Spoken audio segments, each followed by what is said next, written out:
Buenas tardes para todos, me presento, me llamo Andrés Lora, soy psicólogo de la Coordinación Alumni de la Universidad Cooperativa de Colombia, del campus Bucaramanga, y es un grato saludarlos en el día de hoy. La Universidad Cooperativa de Colombia, a través de la red de contacto alumni y la red de enlace laboral, les da la bienvenida a un ciclo de conferencias que pertenece más que todo a establecer vínculos afectivos y asertivos en la universidad y también con sus egresados. Desde Alumni generamos espacios permanentes donde los egresados participan de forma proactiva en la vida universitaria de sus compañeros, también de los profesores, acompañado también de la facultad y de su universidad, trascendiendo y validando su papel como miembro de la comunidad educativa de nuestra Universidad Cooperativa de Colombia. Pues esto con el fin de fortalecer el vínculo con su alma mater. Bueno, asimismo, con un proceso continuo de crecimiento y desarrollo, facilitamos la continuidad del proceso de formación a partir del interés específico de los egresados, quienes proponen y establecen líneas de formación y de actualización a través de portafolios de capacitación, que más que todo, como el día de hoy es nuestra charla, cuyo nombre lleva Fraude Societario, Análisis desde el caso Ecomoda. Bueno, a continuación, quiero agradecerle a todos los asistentes de las diferentes sedes de la Universidad Cooperativa de Colombia y demás los invitados que hoy en día nos acompañan. Les informamos a todos nuestros asistentes que esta conferencia va a ser grabada y al finalizar las preguntas que surjan a lo largo de la conferencia, serán atendidas por nuestro conferencista. ¿Vale? A continuación, quiero darle la bienvenida a nuestra decana de la Facultad de Derecho, nuestra queridísima doctora Laura Torres, la cual ha sido muy importante para que este evento, este conversatorio, esta charla se haga a cabo. Adelante, doctora. Muchas gracias, Andrés. Gracias por esa presentación, por esa apertura. Saludar especialmente a nuestro egresado, un egresado destacado, Joan Manuel Cepeda Barón. Muchas gracias por esa iniciativa. Para mí es muy grato pues dar la bienvenida a este espacio académico, contar con nuestro egresado, contar con todos los egresados que nos acompañan del campus Bucaramanga, de diferentes campus, estudiantes y público en general que sé que están hoy conectados, que nos evoca precisamente esta reunión, ese tema que hemos titulado y que realmente la iniciativa fue de nuestro egresado Joan Cepeda, precisamente sobre el fraude societario y un análisis que él nos va a hacer desde el caso Ecomoda. Entonces, agradecer la presencia de todos ustedes, agradecer la presencia de Joan Manuel Cepeda, de nuestro querido egresado, también invitarlos a los demás egresados que tengan iniciativas, que tengan temáticas, de pronto que quieran compartir con nosotros, que quieran compartir con la comunidad de egresados y de profesionales, pues bienvenidas son todas esas iniciativas. Hoy este tema, como lo vamos a escuchar del doctor Cepeda, pues constituye uno de los fenómenos más complejos y sensibles que tiene y que está viviendo el ámbito empresarial, precisamente porque está atentando contra principios como la buena fe, contra la transparencia, contra la responsabilidad, contra la confianza que se deposita precisamente en esas relaciones comerciales.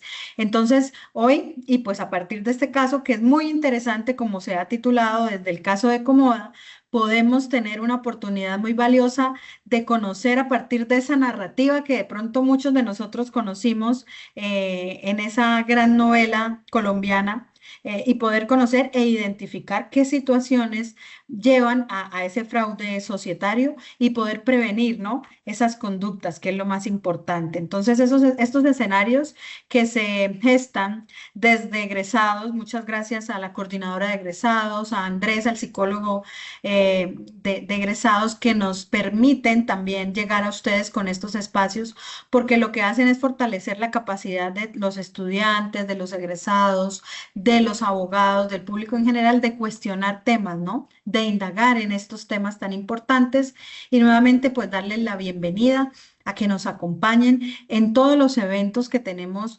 programados. Próximamente vamos a contar con un espacio de una tertulia, y aprovecho acá el espacio que me da Andrés para saludarlos. El 28 de abril vamos a tener una tertulia jurídica sobre un tema importantísimo y es la responsabilidad disciplinaria de nosotros los abogados respecto al uso de la inteligencia artificial. Entonces, vamos a tener ese gran conversatorio que lo vamos nuevamente a retomar como una tertulia jurídica. Entonces, invitarlos, esto sí, esperamos que sea presencial aquí en su alma mater, pero también hay la posibilidad de que se conecten para quienes quieran acompañarnos. Entonces, sin más, pues Andrés, le doy la palabra nuevamente para que presente a nuestro invitado, a nuestro egresado, al doctor Cepeda, y poder conocer todo lo que usted, doctor, nos quiere contar, nos quiere transmitir. Muchas gracias, como siempre, sabe que esta es su casa, con todo el cariño, siempre recibiéndolo acá y acogiéndolo y a todos los demás egresados que nos acompañan hoy aquí en esta sala. Vale, Gracias. doctora, muchísimas gracias, muy amable, bienvenida. Bueno, a continuación también démosle una calurosa bienvenida a nuestro abogado, cuyo nombre es Joan Manuel Cepeda Barón, abogado especialista en Derecho Comercial y Societario con sólida experiencia en litigio estratégico y estructuración empresarial. Adelante, abogado, bienvenido.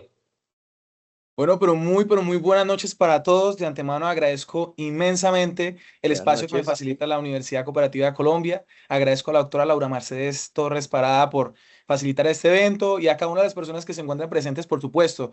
Pues yo creería que a final de cuentas, la finalidad de este evento, más allá de que podamos reflexionar sobre la forma en cómo se estructura esta figura jurídica que busca propender a evitar cualquier estructura abusiva, fraudulenta en perjuicio de los acreedores, terceros o cualquier otro sujeto que participe activamente en la economía, es para que nosotros podamos reflexionar a detalle cómo es el papel de nosotros, los profesionales del derecho, y sobre todo algo mucho más importante y que vamos a desarrollarlo en el transcurso de la presentación, y es cómo nosotros, indistintamente de la profesión, del cargo, de la experiencia o de cualquier otro elemento adicional, participamos activamente en la economía.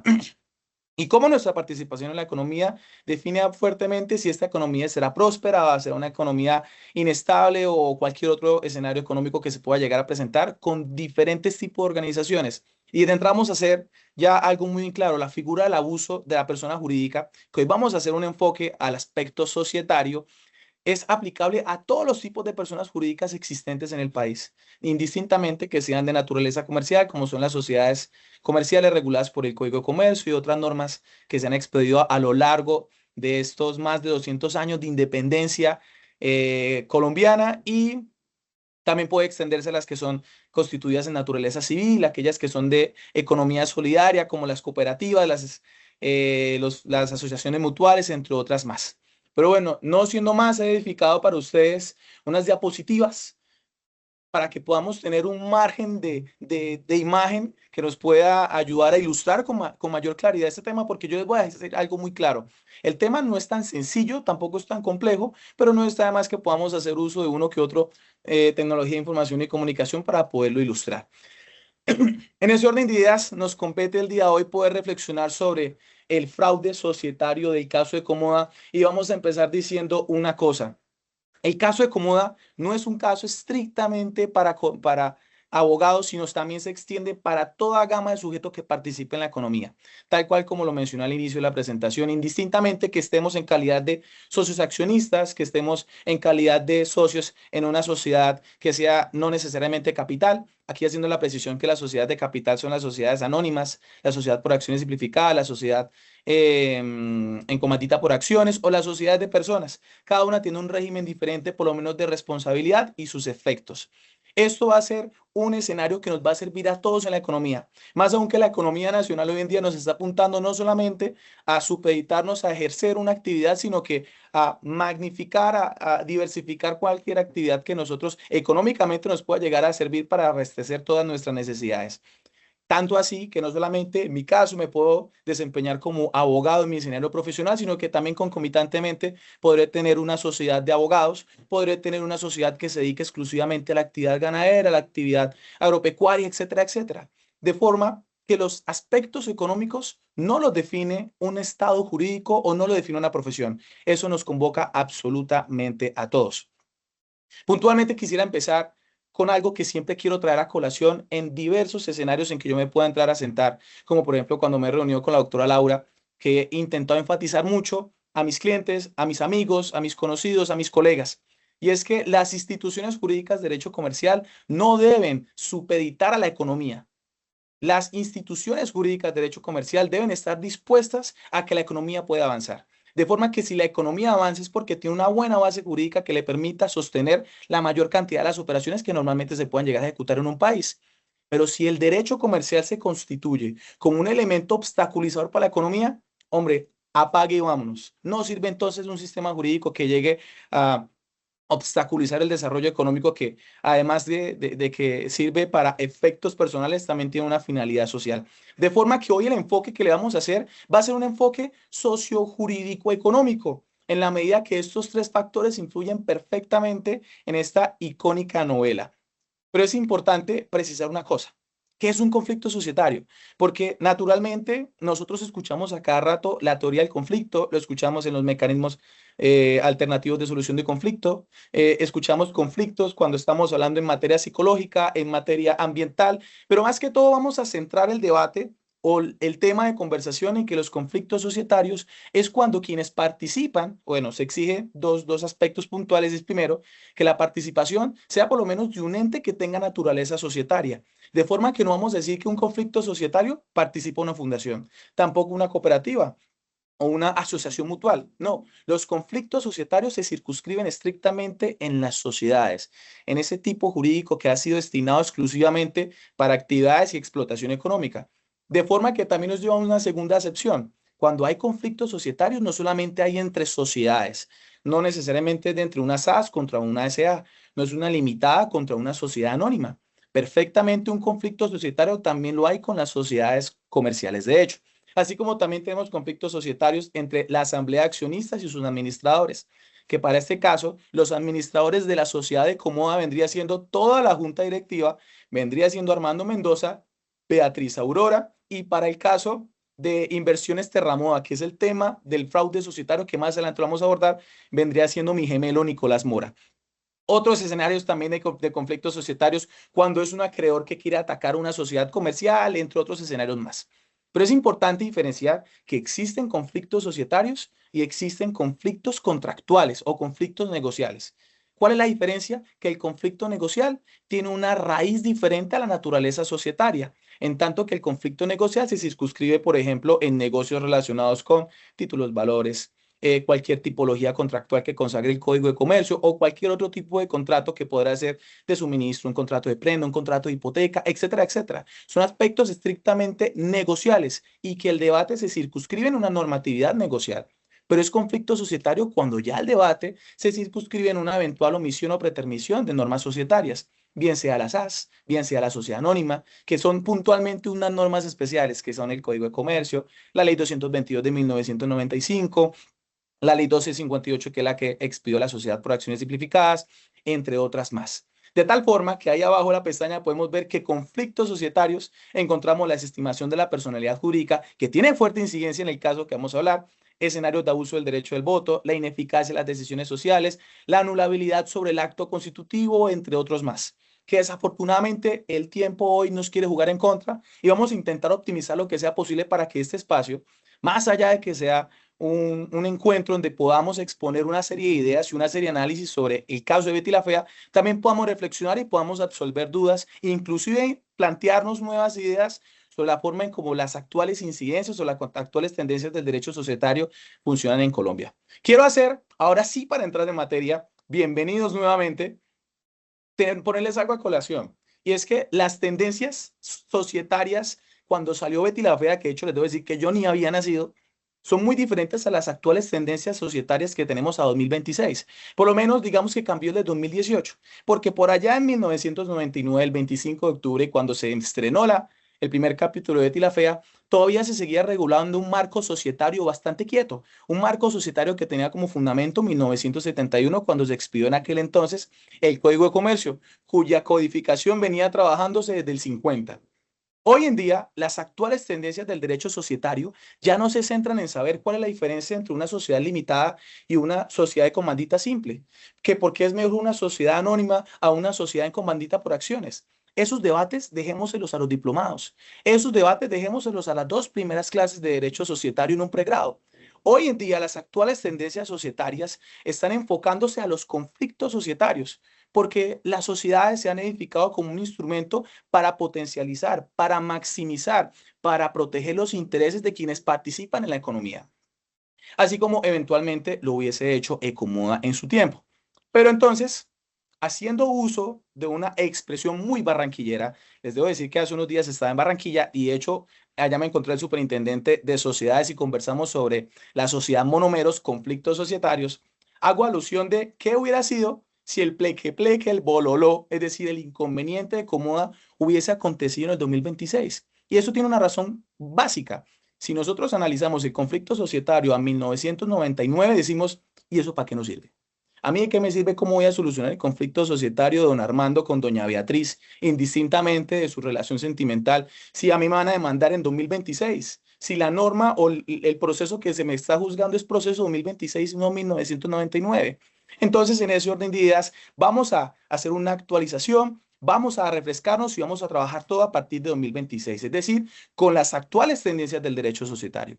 De forma que cumpliendo nuestra principal idea o nuestro principal interés en esta reunión es que lo que hoy vamos a conversar no nos va a servir solo como abogados, si es del caso que solo participamos abogados, sino también a las personas que participan en la economía para que identifiquemos cuándo existe un conflicto societario, cómo podemos prevenirlo, cómo se trabajó en Ecomoda y qué cosas podemos rescatar y qué otras cosas notar.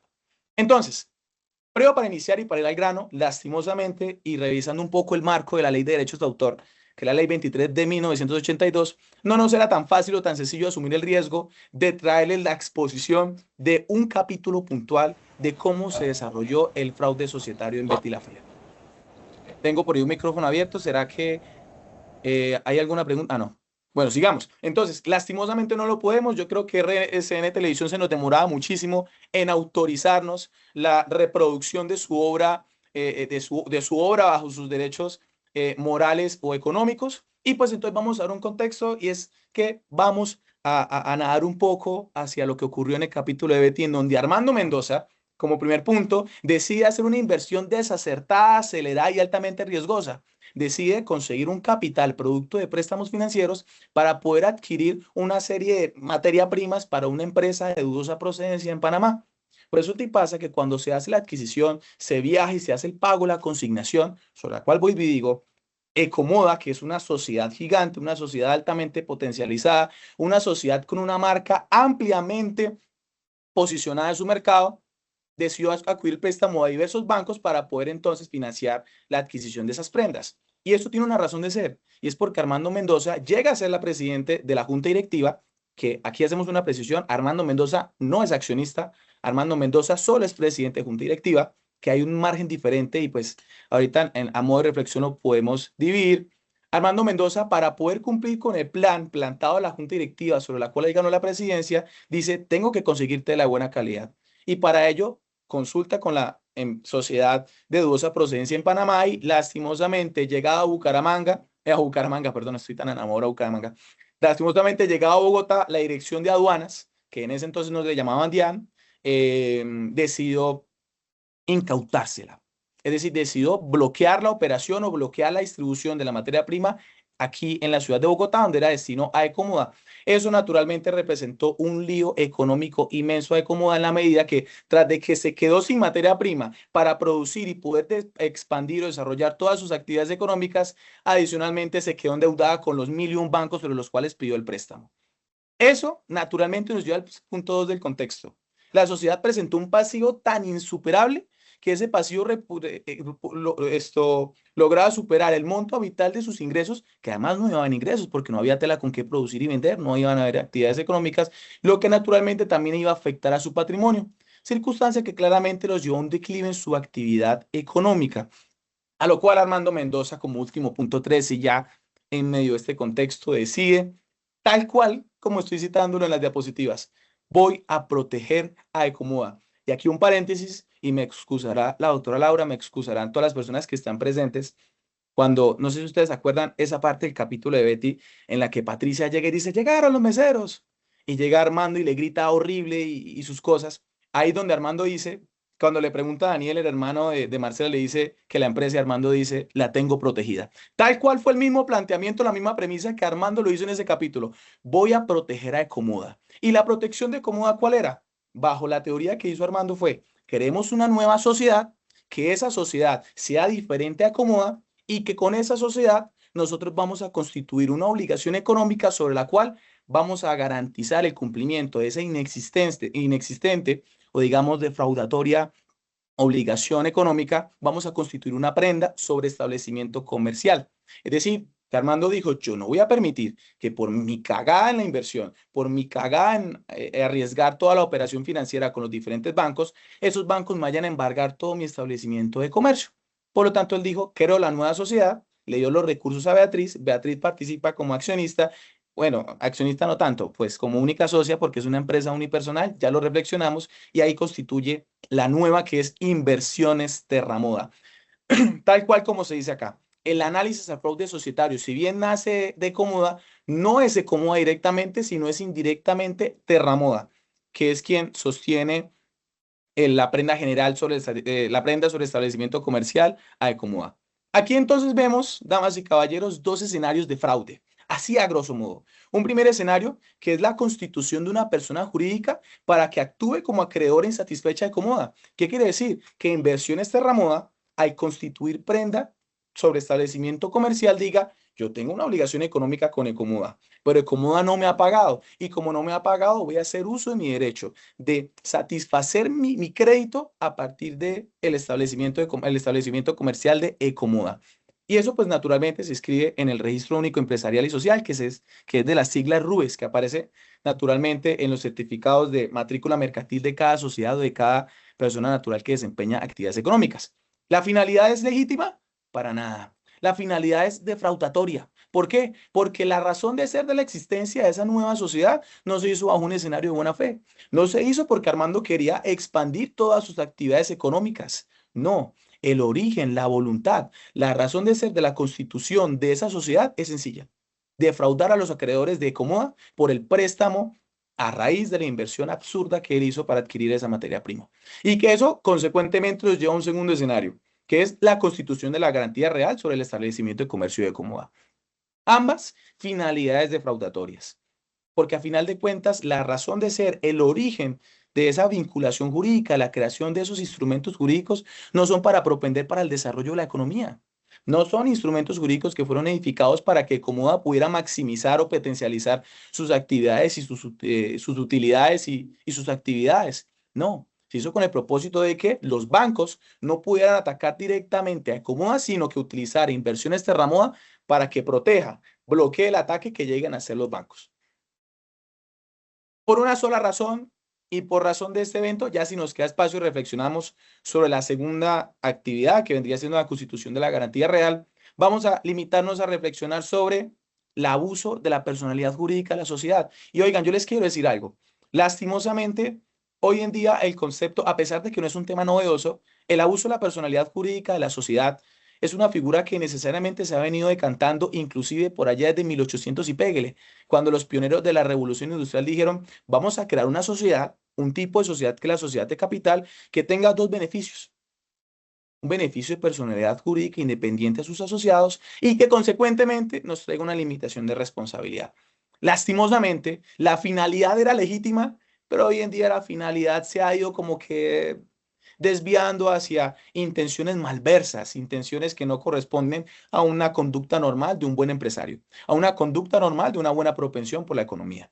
Y es por esa razón que decimos, oiga, si la razón de ser de la constitución de la sociedad es una sociedad para que fluya efectivamente en un sistema económico y que opere bajo todos los parámetros de buena fe comercial, de forma que coopere armónicamente en un sistema, ¿por qué razón vamos a permitir una sociedad que se creó con una mala fe?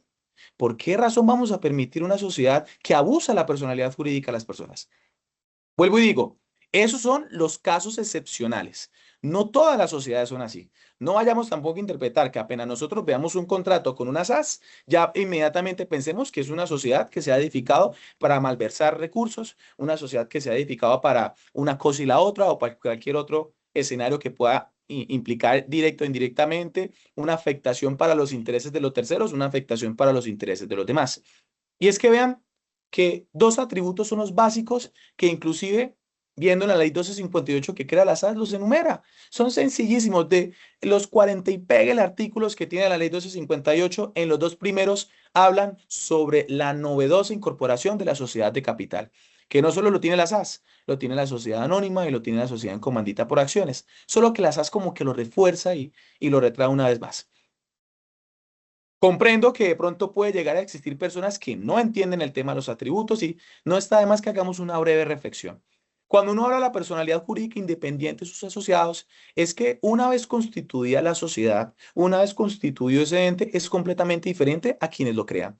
De forma que si hoy en día todos los que estamos acá, todas las 24 personas, contándome si somos 24, constituimos una sociedad, nace la sociedad y la sociedad es diferente a mí. Es una persona jurídicamente hablando diferente, de forma que Joan Cepeda se identifica con su número de cédula y la sociedad tiene su propio número de identificación, que para este caso son dos: el número de identificación tributaria y el número de matrícula mercantil. De forma que cuando se dice que es independiente a los asociados, la sociedad jurídicamente tiene su propio patrimonio, tiene su propio nombre, tiene su propia capacidad con las limitaciones que consagra la ley y tiene sus propios atributos de la personalidad jurídica como tenemos nosotros las personas naturales. Un tema que es propio de la primera clase de Derecho Civil Personas en cualquier otra institución universitaria, incluida en esta. Y eso naturalmente pues trae que la sociedad, al tener su propio patrimonio, lo principal es que la sociedad con su propio patrimonio disponga y afecte a él las cosas que le sean interesantes a su patrimonio.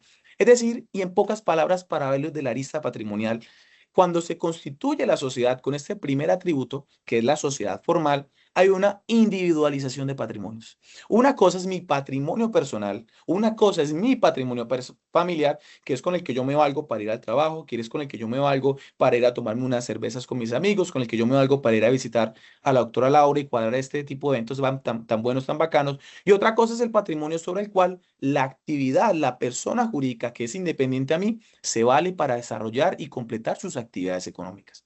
Es eso en principio. Y consecuentemente trae un segundo principio que es, digámoslo, el atributo 2, la limitación de responsabilidad.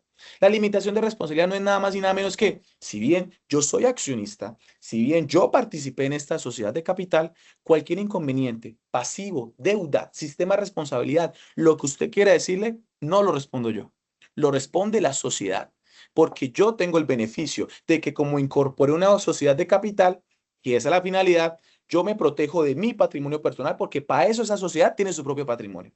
Para eso la sociedad tiene su propia estructura. Para eso esa sociedad es independiente a mí. Tiene su individualidad personal y su individualidad jurídica. Son escenarios que de pronto si lo vemos desde una arista una arista sociopolítica era: oigan, entonces las sociedades se edifican en gran medida para defraudar a las personas. No, no, no siempre es así. De hecho, me atrevo a decir que el gran éxito de de las grandes masas capitales se ve a la incorporación de las sociedades, porque en esa forma, en cierta medida, se protege en buena parte el patrimonio de las personas que participan en ella y con ella hay una maximización. Lo que sí no podemos decir es que, o no podemos negar, es que hay escenarios en que de pronto la finalidad no es tan clara. Porque sí hay casos en que las sociedades se utilizan para malversar, se utilizan para defraudar o inclusive se utilizan para utilizarlos en blanco y poder salvaguardar sus intereses a costa de abusos, a costa de actos defraudatorios. Lo que acabo de mencionar tiene inclusive un fundamento legal. Todo lo que lo digo tiene un fundamento legal. No vayan a pensar que yo estoy hablando cháchara porque, pues a final de cuentas, ustedes pueden corroborar el contenido de mis manifestaciones en la norma como lo dice la ley 1258. Fíjense nada más los apartados que resalté. Los accionistas no serán responsables por las obligaciones laborales, ni tributarias o de cualquier otra naturaleza. Así como también en el artículo 2, informará una persona jurídica distinta a sus accionistas. En principio, para un modelo económico esto es perfecto, pero damas y caballeros, no podemos negar tampoco que estamos en una macondiana realidad. Eso es un realismo mágico, y un realismo mágico que no solamente se limita a la exposición de Gabriel García Márquez en sus miles de obras, sino también a los ajustes económicos, a las realidades jurídicas, inclusive a las familiares. La macondiana realidad es que naturalmente utilizamos las cosas de bien para crear mal.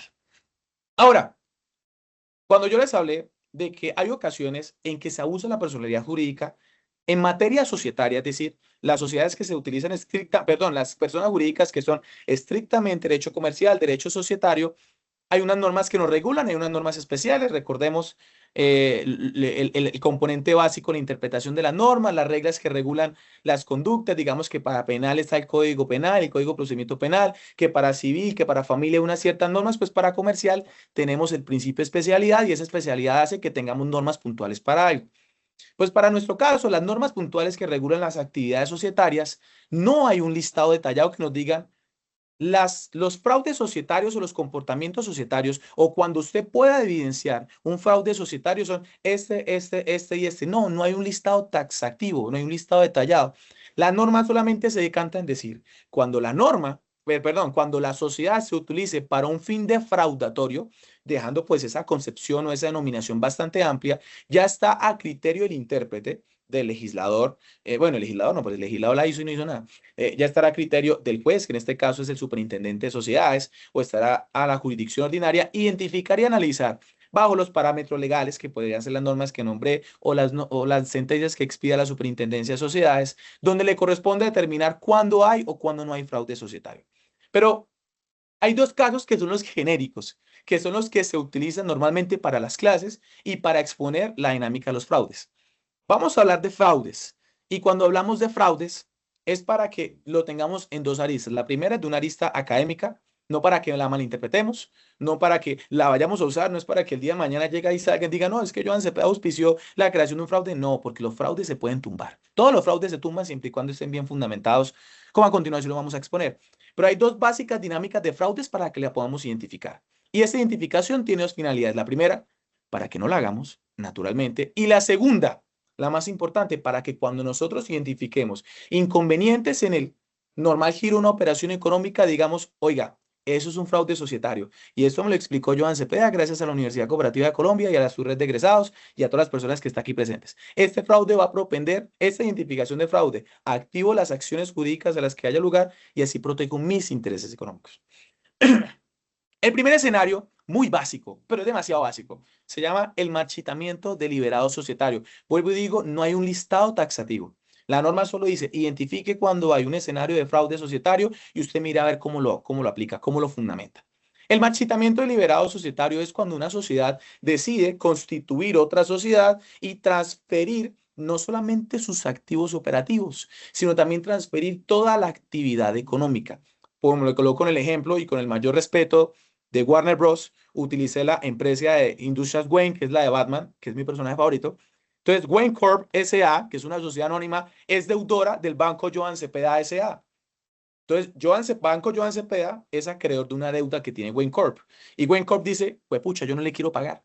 Yo no lo voy a pagar ni un solo peso a este banco porque me pareció muy alta la tasa de interés o porque no me flexibilizó una cosa y la otra. Y lo que hace Wayne es dice, hagamos algo.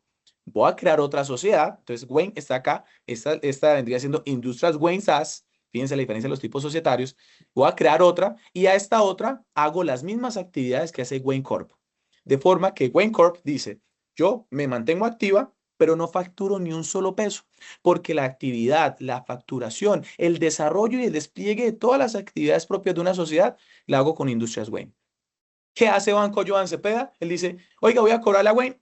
No hay nada para cobrarle, porque Wayne no solamente trasladó sus activos operativos, que son sobre los cuales desarrolla sus actividades, sino que también trasladó su actividad económica, de forma que cuando yo voy a aplicar una medida cautelar de embargo y retención de las sumas de dinero que se repositen en los productos bancarios, van a ver que está en ceros, porque como la actividad se trasladó a la otra sociedad, es la otra sociedad quien tiene el flujo económico sobre el cual puede satisfacer mis necesidades económicas, pero que no le puedo cobrar a esa sociedad porque esa sociedad es independiente de la otra.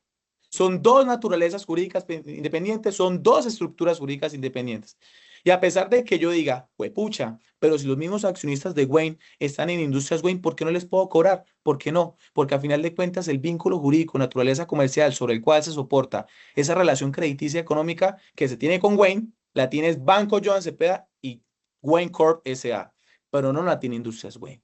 Entonces, fíjense nada más la finalidad defraudatoria que tiene Wayne Corp. Wayne Corp dice, yo no voy a pagar, voy a crear otra y esta traslado todo y en esta desarrollo normal. En esta no tengo ni un solo pasivo, en esta no tengo ni una sola medida cautelar y todos los bienes que tengo y me trasladé, como ahora están a mi nombre, están a mi patrimonio, que es diferente al de Wayne, pues se van a proteger.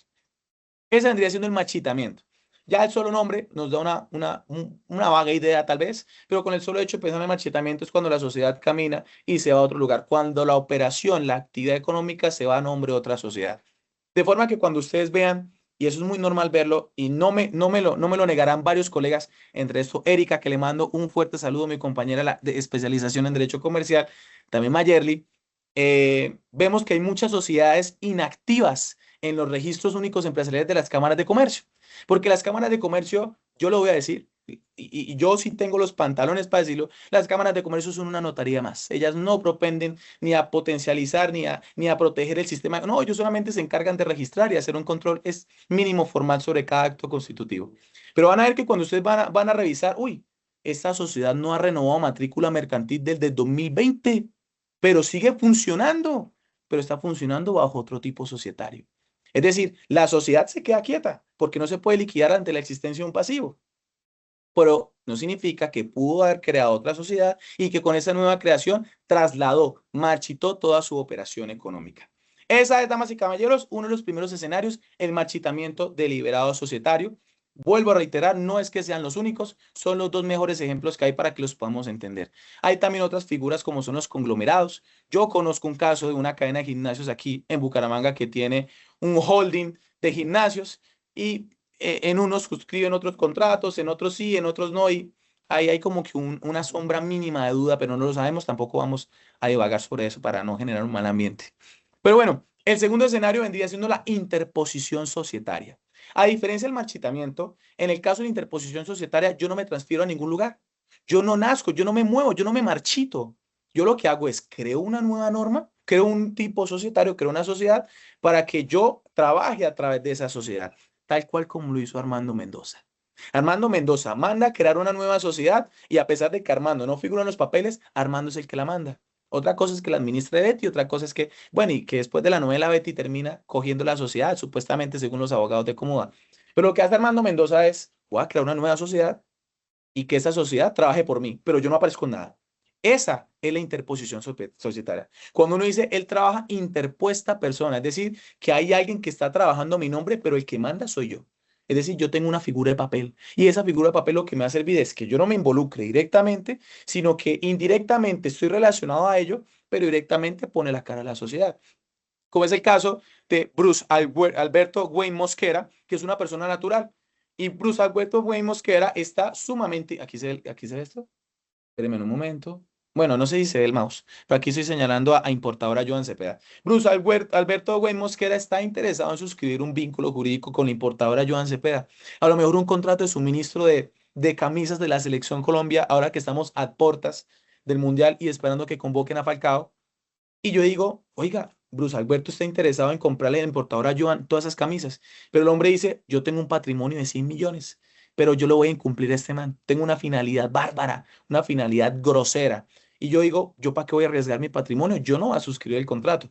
Yo voy a crear una sociedad para que la sociedad suscriba el contrato con importadora Joan Cepeda y que de esa forma cualquier escenario de incumplimiento le caiga a la industria, le caiga a la sociedad. Que para este caso, Bruce crea Industrias Wayne SAS y Industrias Wayne SAS es quien suscribe el contrato de suministro, para el ejemplo, con la importadora Joan Cepeda. De forma que quien se vinculó jurídicamente es Industrias Wayne. En ningún momento, en teoría, o en primera medida, va a responder Bruce Alberto Wayne, porque a final de cuentas quien suscribió el contrato fue Industrias Wayne. Pero si los representantes legales, el accionista, la junta directiva de importadora Joan Cepeda, identifica que detrás de Industrias Wayne está Bruce Alberto Wayne Mosquera, es decir, que está trabajando interpuesta persona, podríamos estar hablando de un escenario de interposición societaria. Si no sé, si no me voy a entender lo suficiente, en la sección de preguntas lo podemos abastecer. Que para el caso de Comoda, vuelvo y lo digo, la razón de ser o el fraude societario puntualmente el que vamos a hablar, lastimosamente y por temas de tiempo no podemos hablar de la garantía real, pero sí podemos hacer reflexiones como ella, lo prometo.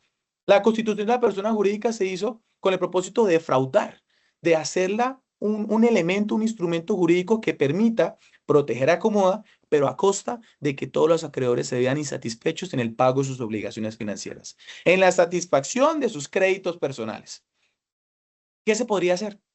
Ahora sí ya es el punto más bacano de la reunión. Ya casi vamos consolidando. ¿Qué se podría hacer para este caso?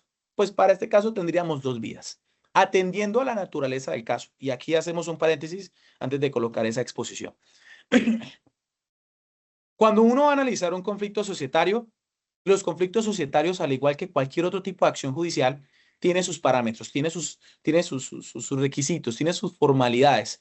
De forma que, por ejemplo, me invento, para formular un proceso divisorio que es de naturaleza civil, la legislación procedimental consagra una serie de requisitos. También lo consagra las acciones societarias, como cualquier otro tipo de norma. Así como para un proceso ejecutivo toca identificar que la obligación sea clara, expresa y exigible, pues también para las acciones societarias hay una serie de parámetros, que es dependiendo de la acción societaria. Pero para el caso de Comoda, teniendo en cuenta, como lo expuse dentro de las primeras diapositivas, hay un sinfín de conflictos societarios que se pueden presentar en el mercado societario y con ello las acciones societarias que hay lugar. Para el caso puntual, si uno fuera abogado de Comoda o si uno fuera asesor de Comoda, uno diría que para el caso de ello, esa finalidad de Terramoda que termine insatisfaciendo los intereses de Comoda o los intereses de los otros bancos, podríamos tener dos vías, que es la del artículo 42. Dice la desestimación de la personalidad jurídica de la sociedad, que es un nombre larguísimo y aburrido, pero normalmente se le conoce en el mundo académico, para efectos más prácticos, el levantamiento del velo corporativo. O en su defecto, la acción de nulidad. ¿Cuál de las dos puede servir? Las dos pueden servir perfectamente. Solo que toca evidenciar cuál acción beneficia más los intereses de mi cliente, que en este caso puede ser la junta directiva de Comoda, que en este caso puede ser el banco. Acá perfectamente podríamos hacer un juego de roles y podríamos adjudicarle a la doctora Laura Mercedes, la decana, que ella sea la abogada de las entidades financieras, yo soy el abogado de Comoda, otro podrá ser el abogado de Terramoda. Hay una acción para cada persona. Toca identificar cuál nos puede llegar a servir. Fíjense que cuando nosotros hablamos de los beneficios que tiene una sociedad de capital, como es en el caso de Comoda, que Comoda es una sociedad anónima, aunque no se dice, es una sociedad anónima. Estos beneficios de personalidad jurídica independiente de sus asociados y la limitación de responsabilidad que hace que el socio, el accionista, no responda, tiene una excepción. Si bien es una regla general, como se expone, dice, los accionistas no serán responsables, dice, salvo lo previsto en el artículo 42. Toca entonces revisar qué dice el artículo 42. Y el artículo 42 de la Ley de la Sociedad por Acciones Simplificadas, que aquí, oigan, yo interrumpo mucho, ¿cierto? Vamos a hacer el último paréntesis. Es importante precisar, y por eso traigo tanto a colación las SAS, no porque de pronto las SAS sean más fácil de exponer, sino porque por aspectos socioeconómicos, la SAS es el tipo societario por registro, que es la que más se constituye a nivel nacional. Es tal vez la que tiene más del 90% constituciones, a diferencia de sus otros tipos societarios, que son sus hermanitos, que es la empresa unipersonal, que podrá ser la sociedad anónima o cualquier otro tipo societario. Pero yo me atrevo a traer un nuevo panorama y aquí hago la invitación para que la decanatura saque otro evento, y es que se tenga que hablar de la sociedad comercial de hecho. Porque al igual que la sociedad por acciones simplificadas, la sociedad comercial de hecho, como no tiene registro, no tengo ni lugar a dudas que es una de las que más se utiliza en Colombia. Porque la gente, por temor a formalizar, la gente por temor a los efectos laborales o tributarios que pueda llegar a tener una empresa de esas, prefiere no formalizarse y constituirse como persona natural. Pero para este caso, este artículo que hago mención del artículo 42 se hace puntualmente, que es el que regula la sociedad por acciones simplificadas, pero que también se extiende a otro tipo de sociedades. De nada me sirve a mí hablar de una desestimación de personalidad jurídica a una sociedad colectiva, que es la primera sociedad del Código de Comercio, porque esa sociedad ya no existe. Yo por ahí he visto fotos que todavía hay sociedades de comandita por acciones, pero nadie sabe si existen o no, porque eso puede ser puro letrero. Pero bueno, fíjense nada más lo que nos dice el artículo 42. Cuando se utilice la sociedad por acciones simplificadas en fraude a la ley, en fraude o perjuicio de terceros, ojo, en fraude a la ley o fraude, perjuicio de terceros, que en este caso vendría siendo los terceros, los bancos, quienes se ven perjudicados por el fraude societario que hicieron con esta constitución. Dice, los accionistas y los administradores que hubiesen participado en ese fraude responderán solidaria bueno, ahí no dice ilimitadamente, pero solidaria sobre las obligaciones nacidas de tales actos y los perjuicios causados. ¿Qué quiere decir?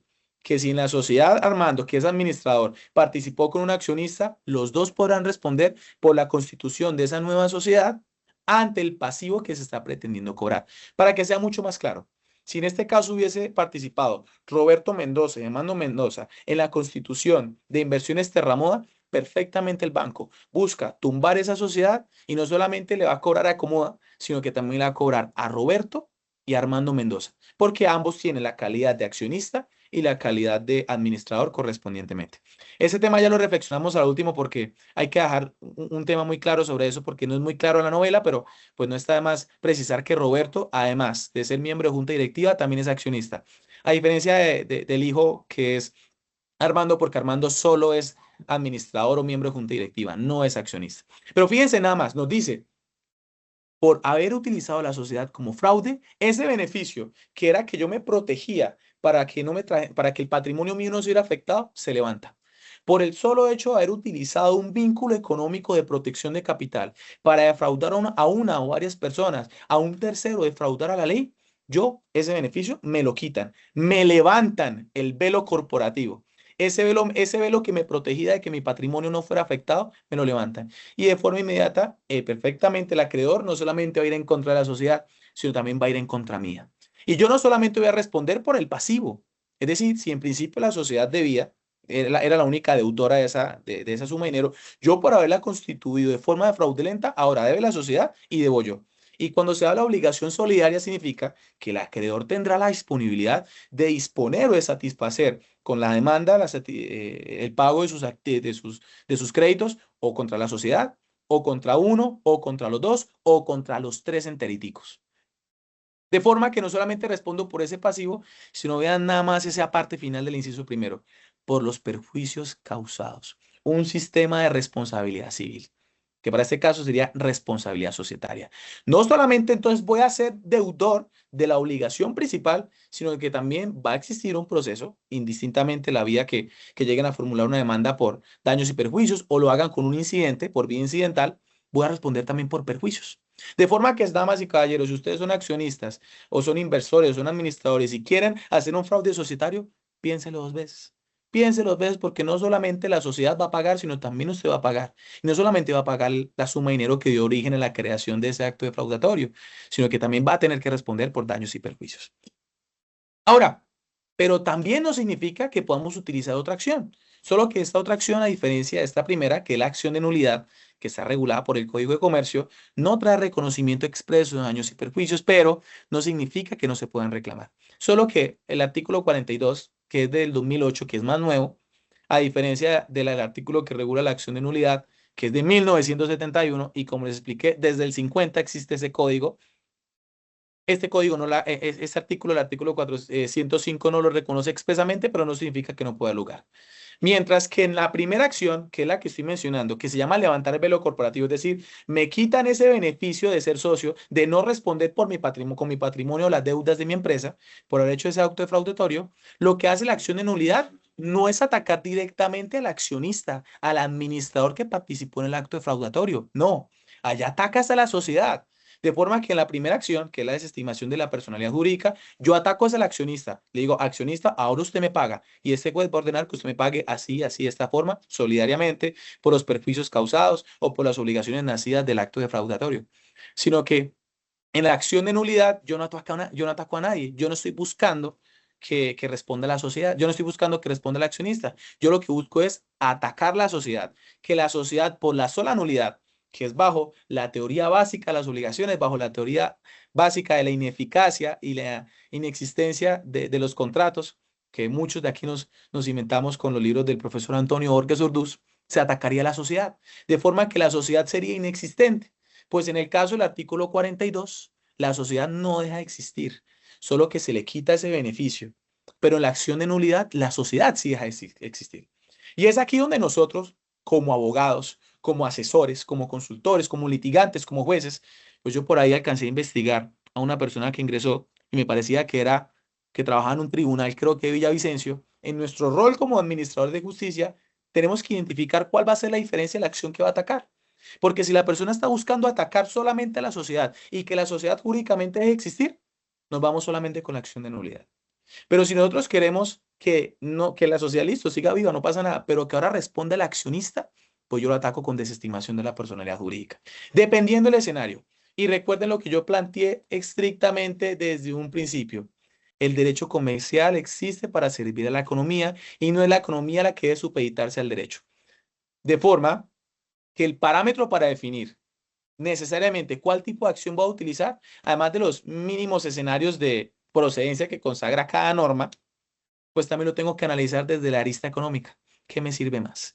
¿Qué le podría llegar a servir más a los bancos para poder atacar y poder satisfacer sus créditos? Pero ya entrando al final de lo que nos queda de este espacio, ¿qué fue lo que pasó con Ecomoda? ¿Cuál de estas dos acciones se utilizó? Oigan, no se utilizó ninguna de las dos. Porque para cuento ficticio de la novela, los acreedores no se dieron cuenta o no se dieron cuenta a tiempo de la existencia de Inversiones Terramoda o de su finalidad defraudatoria, por una sencilla razón, porque Armando Mendoza nunca participó en el acto constitutivo de Inversiones Terramoda.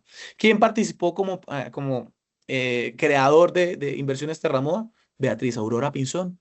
Por lo tanto, no había un rasgo mínimo para identificar si esa sociedad era real o era una sociedad defraudatoria. Los acreedores no lo sabían. La junta directiva sí lo supo. Además de que, fíjense que los perjuicios no solamente de las malas decisiones tomadas por Armando, no solamente recaían sobre las actividades financieras, perdón, las entidades financieras, sino también recaían sobre la junta directiva, porque la junta directiva de ahí saca los recursos para proveer sus necesidades de la empresa, para el pago de las nóminas, para el pago de los impuestos, para el pago de cualquier otro tipo de costo, sino también para quienes son accionistas. Y esa es la diferencia, y es ahí donde se tiene que identificar, hay que lo que se iba a hacer. Perfectamente, ¿cómo es que se dice? La junta directiva o cualquiera de los accionistas, bajo los mecanismos consagrados por la ley, podrán definir si ellos querían atacar a Armando o atacar a Inversiones Terramoda. Porque recuerden que en la novela se decía que Betty se quería quedar con Ecomoda. O sea, en un principio, si bien la finalidad de Armando era protegerla, se le salió de las manos esa finalidad porque a voces de la junta directiva Betty se quería quedar con la empresa. De forma que habían dos afectados. Estaba la junta directiva que tenía el temor de que Betty efectivamente se quedara con la empresa a través de Inversiones Terramoda, o estaba la otra, que vendría siendo los bancos o las entidades financieras quienes solicitaban el reconocimiento del pago de sus pasivos. Si la junta directiva hubiese utilizado la desestimación de la personalidad jurídica de la sociedad, hubiese perfectamente solo atacado a Beatriz Aurora. Pero según la novela, ¿ustedes creen que Beatriz Aurora tenía patrimonio suficiente para responder por esos activos? No le servía, además que tampoco le servía utilizar un medio jurídico contra Inversiones Terramoda porque inmediatamente los bancos se activaban, conocían y atacaban a la empresa de Terramoda. Y es por esa razón que aquí traemos un planteamiento. ¿Por qué no se hizo nada? No porque los abogados de Betty fueran demasiado audaces, no porque el abogado de Comoda haya sido lo insuficientemente hábil o sagaz para poder resolver el caso, solo que no era jurídicamente viable. No era no solo jurídicamente, sino económicamente inviable. Porque si ellos buscaban la declaratoria de la inexistencia de la sociedad por la acción de nulidad, o si lo hacían a través de la desestimación de la personalidad jurídica de la compañía, pues adivinen qué pasaba. Si se caía la empresa, si se caía Inversiones Terramoda, se caía la prenda. Y si se caía la prenda, sencillo, los bancos embargaban el establecimiento de comercio de Comoda. No les servía negociarlo económicamente hacer uso de estas dos estrategias jurídicas. Ustedes dirán, Joan, pero qué injusticia. Ya vamos a ver por qué. Como lo decíamos, si atacaban de cierta moda a Terramoda, indistintamente la acción de desestimación de la personalidad jurídica, para buscar efectos contra los accionistas, que en este caso era solo Betty, económicamente a lo mejor no era viable, Betty a lo mejor no tenía patrimonio suficiente para responder por los daños y perjuicios y demás. Y adicionalmente, si nos íbamos por la acción de la nulidad y atacábamos a la empresa, a la existencia, a la constitución, al acto, el contrato de sociedad de Inversiones Terramoda, pues el efecto era declararla nula de derecho. Y su declaratoria nula de derecho significa que no tuvo ningún efecto jurídico. Por lo tanto, si se caía la constitución de la sociedad, adivinen, se caía la prenda. Y si se caía la prenda, pues entonces Ecomoda no se terminaba protegiendo en nada. Y esos pasivos insólitos que tenían con todas las entidades financieras iban a ser perfectamente embargados, demandados, cobrados con las más altas tasas de interés del mercado, etcétera, etcétera. De forma que llevaba a la absoluta quiebra y cierre de Comoda. Por esa misma razón en la novela se ve que negocian, hacen unos acuerdos de gobierno corporativo con Betty, que eso también es derecho societario, para que ella entonces tome el timón de ambas sociedades y pueda llegar a equilibrar hasta el punto de normalizar y potencializar o expandir el ritmo de las operaciones con Ecomoda. A final de cuentas, la decisión de que la junta directiva no hizo nada fue para salvar Ecomoda. No le servía a la junta directiva formular las dos acciones, mientras que a los bancos sí le servían. Obvio, si el banco se hubiese enterado que Inversiones Terramoda era un fraude, el banco era el primero en demandar. El banco era el primero en poner o la acción de nulidad o la otra acción de desestimación de la personalidad jurídica. Aunque yo, siendo abogado de banco, pongo la acción de nulidad, después hago una acción de daños y perjuicios a la que haya lugar y tumbo la prenda para yo poder meter la demanda y embargar el establecimiento de comercio de Cómoda, y ahí quedaron jodidos. Pero la junta directiva, como en teoría en la novela eran los únicos que se habían enterado del fraude, la junta decidió salvar a Cómoda, porque la junta dijo, nos tocó pilotearla así, no hay forma de mandar. Por más que metiéramos al abogado más prestigioso en derecho societario de Bucaramanga, que se llama Joan Cepeda, esto no nos servía sostener Inversiones Terramoda bajo una acción de nulidad o una acción de desestimación. En pocas palabras, y ya cerrando, fue una decisión arriesgada, uy, ahí coloqué arriesga, fue una decisión arriesgada y bajo la ética negocial no es plausible, pues en varios escenarios del capítulo de la novela, Roberto siempre se veía como un buen hombre de negocios, lo propio un administrador societario, pero a pesar de que no iba con la ética negocial, fue una decisión económicamente estratégica. Como lo planteamos desde un principio, de nada sirve imponer al derecho comercial al ritmo de las operaciones económicas, cuando las operaciones económicas son las que deben propender, potencializar, y el derecho comercial sea el que las debe proteger. Ahí fue donde operó el derecho comercial, bajo una decisión estratégica, vuelvo y digo, no tan amplia, bajo la ética negocial. Esto, damas y señores, damas y caballeros, vendría siendo una breve noción de fraudes societarios. Vuelvo y les digo, no son los únicos. Fraudes societarios hay muchos. Decir toda la cantidad sería algo un despropósito porque todavía no se han acumulado. Hay muchas formas de cometer fraudes societarios, pero en la forma en que cada uno se desenvuelve, tiene que analizarse con detalle cada uno de los parámetros legales, las circunstancias y sobre todo el componente procesal. Oigan, y se me olvidó comentarles, para los que son abogados, la misma norma dice, bueno, la acción de nulidad, todos ya sabemos cómo es la acción de nulidad, que es un proceso declarativo, mientras que para la desestimación de la personalidad jurídica de la sociedad, bueno, es el mismo código, la misma norma dispone que es bajo un proceso verbal sumario. Es decir, nos impone un sistema procedimental restrictivo, o sea, no se puede más hacer, ¿no? Proceso verbal sumario, sencillamente, que entrará en competencia de la Superintendencia de Sociedades o en su defecto podrá entrar en conocimiento de los jueces civiles del circuito, que es una competencia de prevención bajo la teoría procedimental. Hemos dado fin a esta microexposición. Espero haber sido lo más claro posible. Pues vuelvo y les digo, no era un tema muy sencillo de abordar, pero espero haberlo hecho con el lenguaje más claro y suficiente para que pudiéramos entender mínimo nociones básicas de los fraudes societarios. Abierto siempre a sus comentarios, abierto siempre a las preguntas. Vale, abogado, muchísimas gracias, muy amable, excelente charla, de verdad muy interesante. A continuación tenemos dos preguntitas que colocaron aquí en el chat. La primera es de Erika León Fuentes. Ella dice, ¿dónde traza el derecho la línea entre una decisión empresarial riesgosa, protegida por la discrecionalidad administrativa y una conducta jurídicamente reprochable? Sí, sí, ahí la estoy viendo. ¿Y esa se puede Ok. proyectar esa se puede proyectar o la responde así? No, así Ah, está bueno. bien. Y la otra pregunta es de la doctora Laura. Sí, señor. ¿La lees tú o la leo No, yo? claro que sí, te la leo.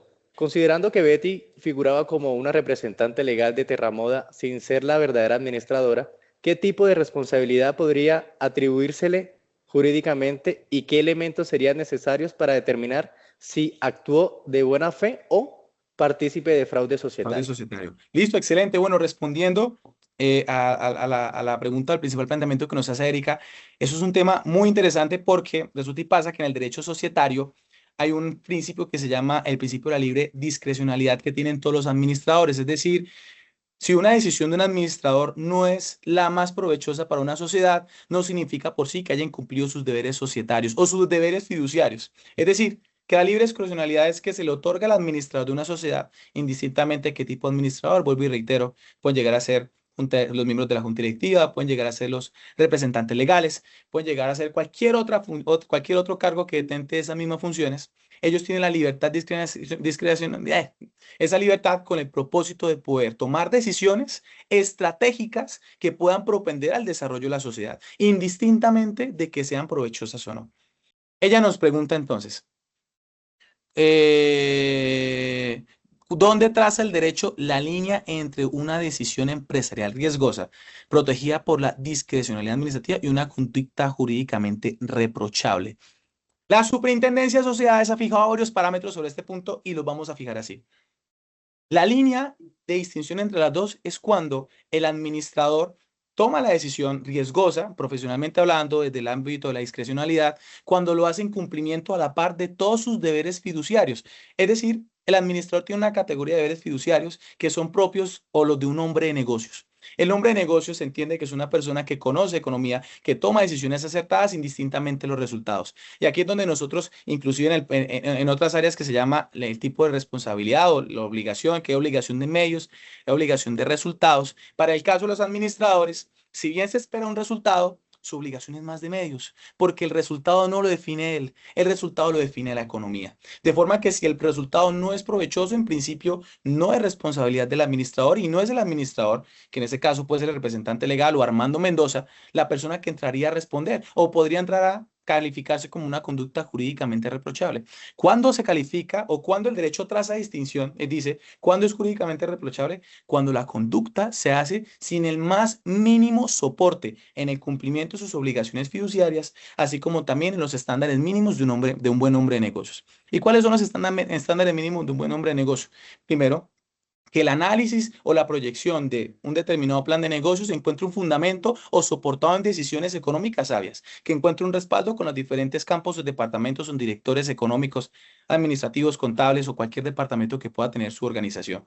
Segundo, que no se encuentre viciado de conflictos de intereses, es decir, que pueden haber intereses detrás de ese plan de negocios y que por ese desvío en el interés se descuidó el margen final que tiene el administrador. Y aquí hago otro paréntesis porque hoy en día se tiene que hay dos tipos de enfoques de sociedades. Están las sociedades que tienen un enfoque 100% de la responsabilidad social empresarial y está el enfoque que es de la primacía de los intereses de los accionistas. En ese orden de ideas, el parámetro sobre el cual se traza la línea del derecho entre que sea una conducta protegida por la libre discrecionalidad del administrador o una conducta jurídicamente reprochable es cuando atiende los parámetros mínimos de su regulación o de su marco de funciones como administrador societario o deberes fiduciarios y la decisión y sus efectos en la medida que haya sido completamente con fundamento y con respaldo. Que para el caso de Armando, que lo voy a utilizar de ejemplo, Armando Mendoza se puede reprochar absolutamente porque las decisiones de él fueron decisiones que no contaron con soporte, que no fueron en conocimiento de la junta directiva. Por eso yo decía que tenía que cumplir todos los estándares de los deberes fiduciarios, porque cuando Armando Mendoza decidió acudir, invertir y todas sus cosas, Armando Mendoza lo hizo a posta o atrás de la junta directiva. Lo hizo sin un sustento económico sólido, básico, sino que le pidió a Betty que maquillara los informes y que inclusive que se inventara teorías económicas para que pudiera aprobarse en un eventual escenario que llegara a revisarse.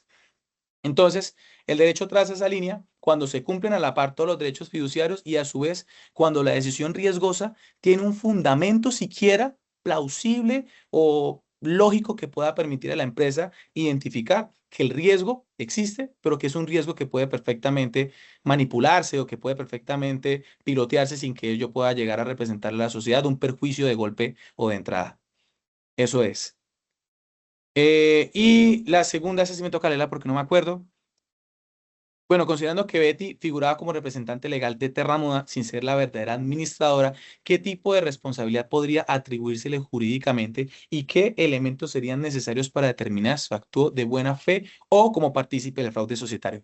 Bueno, sobre este punto, yo diría que Inversiones Terramoda tenía un controlante y un administrador. Es decir, que Betty, a pesar de que no fue quien originó el acto constitutivo, que de hecho Betty no fue quien sacó todos los recursos económicos sobre los cuales se constituyó el capital inicial para la creación de la sociedad, Betty sí o sí respondía o bueno, Betty sí o sí respondía, no, Betty actuaba y figuraba como representante legal a tener una estructura organizada con Nicolás Mora, que era quien era el que se encarga de desempeñar otras actividades económicas en beneficio de la empresa, y era Betty además quien respondía y ponía cara por la sociedad. Entonces yo diría, o a mi consideración, Betty era como una coadministración, porque era Betty la encargada de dirigir, administrar y en definitiva, decidir inclusive si demandaban o no demandaba de cómodo. O sea, Betty tenía autonomía en sus decisiones porque a final de cuentas Armando le decía, hágalo y usted manéjela, solamente ayúdeme a proteger a cómoda. Entonces Betty tenía rasgos de administradora, solo que el controlador, pero muy poca cantidad, lo tenía en este caso Armando Mendoza. Pues a pesar de todo era quien había puesto el capital, pero no era quien participaba directamente en la explotación económica. Pero ahora, ¿qué tipo de responsabilidad podría atribuírsele jurídicamente y qué elementos serían necesarios para determinar si actuó de buena fe o como partícipe del fraude societario? Bueno, ¿qué elementos podrían llegar a utilizarse? Primero que todo, la vinculación que tenía directamente ella como representante legal de Inversiones Terramoda y su participación como funcionaria o como miembro del equipo administrativo de Inversiones Ecomoda. Es decir, hay un factor de conexión entre Ecomoda y Terramoda. En Ecomoda como una dependiente, como una persona vinculada laboralmente y en Terramoda como representante legal quien participó, ella suscribiendo el contrato de prenda o la garantía real sobre el establecimiento de comercio. Ese podría ser uno de los grandes elementos que se podría llegar a utilizar en su actuar de mala fe. Ahora, eso sin que ello no pueda significar que puedan utilizarse otros medios probatorios que considera la ley, como pues perfectamente podría llegar a utilizarse con el interrogatorio de parte o el interrogatorio que se pueda llegar a hacer directamente a Nicolás Mora en su calidad de contador, creo que era, no recuerdo Nicolás qué función desempeñaba en Inversiones Terramoda. Entonces, ¿qué tipo de responsabilidad se le podría atribuir jurídicamente? Bueno, en este caso, recordemos que el artículo 42 de la desestimación de la personalidad jurídica de la compañía dice que se puede pedir daños y perjuicios a los administradores y a los accionistas. Betty tenía calidad de administrador en Inversiones Terramoda, pero en inversiones no, en Ecomoda. ¿Será que también tenía la función de un administrador societario? No necesariamente, vuelvo y digo, para ser administrador societario toca ser representante legal. Bastará con que yo ejecute actividades propias de gestión y administración para considerarme una administración societaria. Si en el análisis que cada uno tenga, que se diga que Betty tenía funciones de administración, para mí sí las tenía, por el papel que ella tenía en el manejo, en la toma de decisiones de Cómoda, perfectamente Betty, al igual que Armando, respondían por una demanda de daños y perjuicios promovida o por la junta directiva o promovida directamente por los acreedores financieros, que en este caso serían las entidades financieras. Eso es. ¿Así o hay alguna pregunta adicional o a lo mejor tampoco no respondí eso? Mentira, no sé. Ustedes me dirán. Yo creo que súper bien, súper esa respuesta, abogado. Muchísimas gracias, muy amable por sacar ese espacio, de verdad. Muchísimas gracias también a la doctora por estar presente y acompañarnos en esta charla tan importante, sobre todo en el tema que estamos abarcando en el día de hoy. No sé si de pronto la doctora quiera decir algo. Sí, gracias. Pues darle las gracias al doctor Gracias. Cepeda, a John, a nuestro egresado y a todos los asistentes. Andrés, también a usted, gracias por este espacio. Fue muy rápido, sabemos que el tiempo es muy corto, pero pudimos conocer y quienes de pronto no estamos tan familiarizados con el derecho societario, poder a partir de ese ejemplo tan sonado, tan famoso en Colombia, pues conocer un poco más la importancia que tiene la ética, sobre todo en ese ejercicio de la responsabilidad societaria. Veo que tiene la mano Marixa Acera levantada. La Sí, escuchamos, Marixa, Maritza. si tiene alguna pregunta. O si de pronto si el micrófono no te funciona, puedes diligenciar alguna pregunta por el chat para que el abogado pueda responderte. Yo digo que mientras que Maritza hace la fórmula de su pregunta, yo quisiera hacer una acotación y vean que el caso de Betty es apenas uno de los tantos casos. Yo tengo por ahí pendiente hacer un análisis sobre el caso de una novela que me encanta muchísimo y que seguro aquí a muchos les va a encantar, que se llama Chepe Fortuna. Allá también hay conflictos societarios, o sea, los conflictos societarios son el pan de cada día. Y conflictos societarios hay en todo lugar, solo que hay algunos que se pueden perfectamente nivelar, hay otros que en otros escenarios ya no hay forma y no hay más que acudir a las instancias judiciales. Y es por esa misma razón que se ha identificado una gran cantidad de instrumentos jurídicos que permita propender a evitar que existan conflictos societarios, es decir, o a que cuando llegue el problema se pueda mitigar o perfectamente lo identificamos y lo podamos salvar. Son los protocolos de familia, las buenas prácticas de gobierno corporativo, mejor dicho, un montonero de cosas más. El tema no está todavía escrito, el tema todavía hace falta que se pueda desarrollar. Apenas la Superintendencia de Sociedades ha hecho buenos trabajos intentando determinar con precisión en qué escenario se puede identificar fraudes societarios, en qué escenario se trazan esas líneas entre libertad de discrecionalidad de los administradores con la superintendencia, perdón, con los fraudes societarios o con varias cosas así. Bueno, ahí está la carta abierta para que Sí, puedan ahí. ver. Vale, muchísimas gracias. Y para los presentes, por favor, recordarles, por el chat les envié el link de la asistencia. Por favor, no olviden registrarla. Es muy importante ese paso.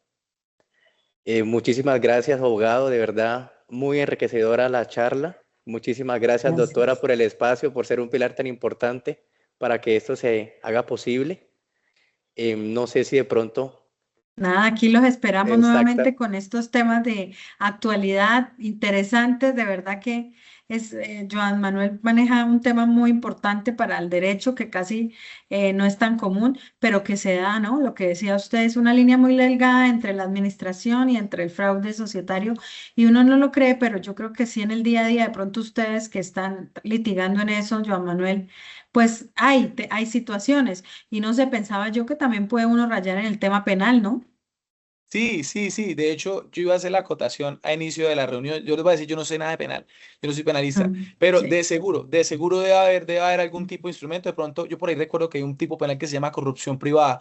No sé si de pronto el escenario de los fraudes societarios o para el caso de Betty se pueda encuadrar al tipo de la corrupción privada o de pronto a la suscripción de documentos sin cumplimiento de los requisitos legales, que no solamente son las formalidades, sino también la finalidad contractual. Mejor dicho, yo creo que puede haber un amplio escenario para que se pueda analizar. De pronto podemos invitar a un penalista para que ahora lo analices del componente penal. O sea, Penal. así lo puede llegar a hacer. Si hay gente que sería ya muy analizó el interesante. derecho penal en Macondo, que es el de Gabriel García Márquez, ¿por qué no lo podemos hacer con Betty la Fea? Claro Entonces que ahí está la sí, invitación, la claro que propuesta. sí, Vale, queda abierta. Muchas muchísimas gracias gracias. a todos por participar y acá bienvenidos siempre para cualquier tema de actualidad. Bienvenido, Joan Manuel, nuevamente con nosotros cuando quiera compartir todas sus experiencias y conocimientos. Un Claro aplauso. que sí, y de Muchas hecho quisiera de gracias. pronto como comentarles aquí a la comunidad porque si mal no estoy, se viene para para la semana entrante, no, para el semestre entrante el Congreso Internacional de Derecho Privado. Creo que es el primero que se hace en toda la ciudad. Me atrevo a decir que es el primero que se podría llegar a hacer en toda la ciudad. Ojalá la Decanatura y la Universidad Cooperativa de Colombia puedan llegar a sacar ese evento porque todos los hacen en constitucional, todos los hacen en público, todos los hacen en familia. Para nosotros, los de comercial, sociedades, civil, privado en general nos tienen por allá en el olvido y bueno, ya para cerrar con candela, nosotros somos los que movemos más la economía, el gremio empresarial o el gremio privado. Sí, así es. Entonces, ahí dejo la consideración a la decanatura. Claro Vale, que abogado, sí, muchísimas gracias. Sí, abierta señor. esa posibilidad, esa iniciativa. Gracias. Listo, bueno, que Muchas tengan todos gracias. una excelente noche. Vale, a usted, muy amable. Hasta luego. Vale, muy amable, abogado. Damos por finalizada la charla. Muchísimas gracias a todos los presentes. Espero que les haya gustado y haya servido de mucho para su futuro y para su vida en el presente. Hasta luego, que estén muy bien. Hasta la próxima.